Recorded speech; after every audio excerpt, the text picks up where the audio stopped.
There was an excellent question posed on a game design Discord that I am a part of, which is about how do you limit the effectiveness, or basically how do you genuinely present like this big powerful monster, let's say like a demon or a dragon, some great and terrible thing. Classically in D&D, you would refer to the Tarrasque. It's supposed to be an end of days apocalyptic event. When the Tarrasque wakes up, it's going to destroy the world. When the math of the game says that, X number of commoners with crossbows can bring it down in one turn. There are a few different ways to go about this. The problem is what I call the army problem. Because when you boil things down to game mechanics, it's difficult to have an enemy that sufficiently, like, even a moderately sized medieval army could not bring down pretty much instantly. So the army problem is, why do these big, terrible monsters exist, and why are they threats? Why can you have like an existential crisis when any army can just instant one-shot the bad guy down? And there's a couple of different ways that you can go about this, and it depends. Which one is correct is going to depend on the values of your game. Now, historically, RPGs have really liked to do scaling hit and defense stats, scaling damage, scaling hit points, that kind of thing.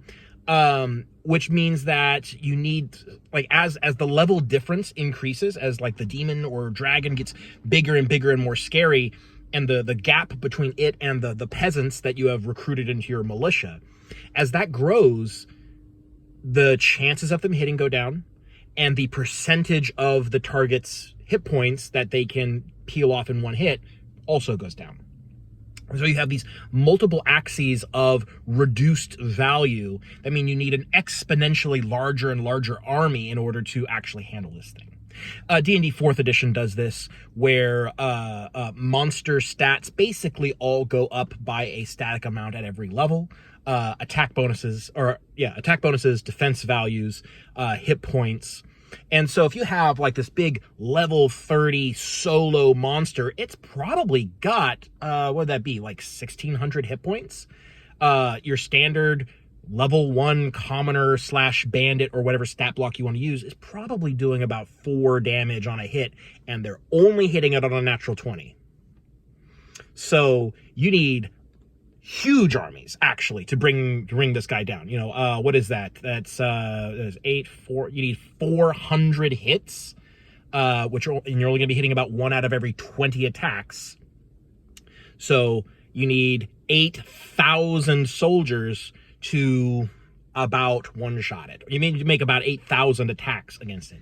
Meanwhile, this thing is, every time it's getting a turn, it's going to be moving in, destroying huge amounts of peasants, maybe maybe it's got like big area effects attacks. It's going to be taking out just chunks of your army every time it gets a turn, because it's got action points, it's got movement, it's got auras, it's got lots and lots of effects like that. And even beyond that, many sort of like divine or divine adjacent type creatures, like legendary individuals in 4th edition, also had a little status or a passive trait that would say, like, it can't be hurt by anyone level 10 or lower, or I think maybe like level 20 or lower.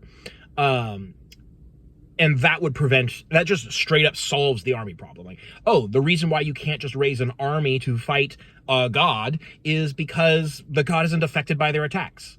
Like, they're completely immune. So that's one approach, is to literally just increase the numbers to make an army ineffective or completely worthless. You can do that. The issue is that we do not design games, we don't design RPGs anyways. We don't design RPGs to account for armies. We are designing RPGs to create an experience for, the band of heroes, the protagonists, the little small nuclear group of individual characters, and to have them fight the monsters. That's the point. So insulating against this kind of situation is, I think, kind of a distraction, and it's not necessary. Now, it's neat like it is sort of intellectually, academically neat that a system could handle that in a way that makes sense in universe. And in particular, it doesn't make sense to use these kinds of mechanics in, say, 5th edition, which does not insulate its game against the army problem at all. Basically, armies are the best way to deal with giant, unstoppable monsters. Just send enough attacks against it and it will die. Usually. There are exceptions, of course. Point being, that it's not really like a thing that you should, I think, design your game to be able to do. Like, if your game does it, neat. But I don't think it should be a priority as a designer to be able to account for the army problem in this way. Because that's not what the game is about. It's about a small group of adventurers, heroes, whatever they may be for your particular game. But there is still a sort of dissonance that occurs when a player looks at stat blocks and says, well, I can beat this on average in one turn with X number of, untrained combatants.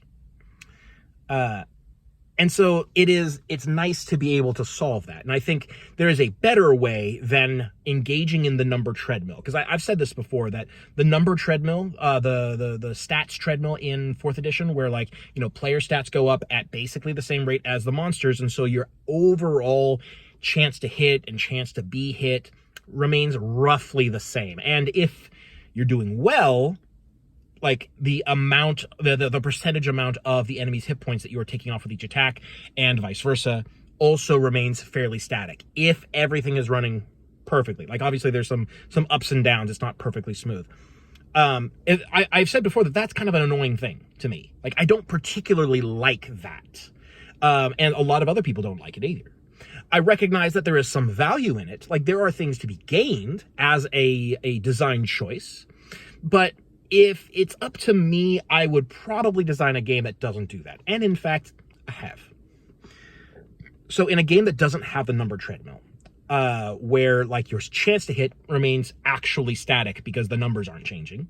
So a game like basically any Powered by the Apocalypse, Blades in the Dark, etc. Those kinds of things, or Song and Steel, where your chance to hit remains static because the enemies don't have a defense value that you're trying to hit, and nothing, like your bonuses stay the same.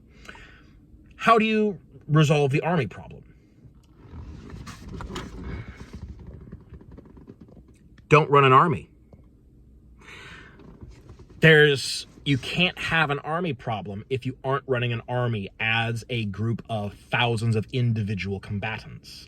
An army in the context of an RPG should not be 1,000 or 10,000 copies of a stat block. An army is an environmental hazard. It is, or not hazard, but it's like an environmental effect. They are a situation, not a bunch of individuals. The army is going to serve the purpose that it serves in the narrative, which it means probably if you're involving an army and a single apocalyptic monster, that army's probably getting smoked. Like, their purpose is to make a stand, attack the enemy, and then get destroyed to show how good the enemy is. Probably. I mean, I'm maybe projecting because that's how I do things. But there's no specific call to run an army as if it were a bunch of stat blocks, as if you were running a war game at the table. I don't think there's any specific reason to do that, even in games where it might be possible, such as in 5th edition. I think if you do that, you're probably running the encounter wrong. Instead, consider what purpose the army serves. Because you got to remember, all stats in RPGs, all mechanics in RPGs, all the rules in an RPG should exist as a way to relate the world to the players. The game is for them. And if the DM decides to, play a war game, basically, where it's an army of mooks versus one single big bad guy, I think that is a misuse of the mechanics. I think that's just not the way that it should be done. Now, it would be nice if the game could handle it, but I don't think there's any specific reason why it should. And in particular, if it isn't able to handle it, don't do it that way. Instead, I would run an army, basically in any kind of game that doesn't already have army rules. In any kind of game like that, I would say run the army as an environment. You know, like if they are fighting, say, alongside the PCs, have it be just like a small amount of damage that the army does with, like, you know, arrows and volleys and things like that. Allow the PCs to retreat into the ranks to gain cover. You know, it's an environment. Make it an environmental part of the fight, not 1,000 attack rolls, or, you know, taking averages, or just doing a bunch of extra math for no reason. The army problem is a very interesting thing because of what it implies about the way that we read the rules. But I don't think it's a problem that the game itself needs to solve. Because unless it is, it isn't what the game is about. You know, it's not like most RPGs are not about having an army fight a monster. It's about having individual characters fight monsters, or run away from monsters, or explore, or whatever your game is about. I can't think of a single example of a game where the army problem actually can be an issue, and where it isn't better resolved in some other way.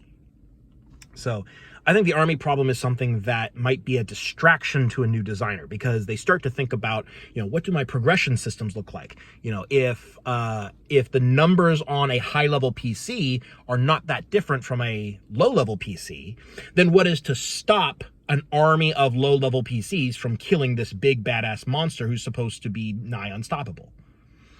And I think that's a distraction. That's a red herring, and it is completely irrelevant to game design. And I don't think your game needs to be able to answer that question.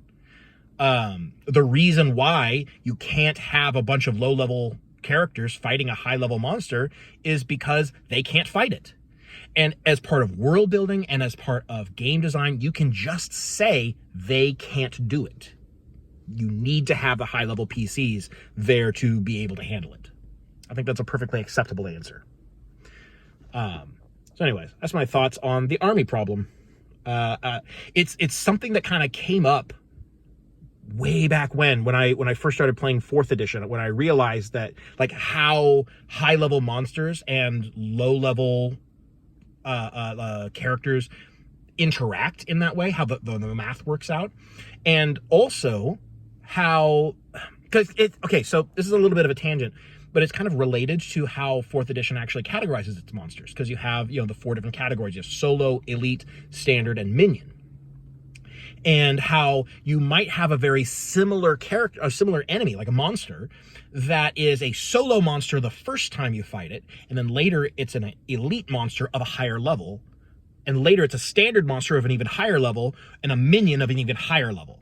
Ogres do this, where I want to say around, level 6 or 8 or something like that, they're, you know, elite brutes with tons of hit points and do massive damage.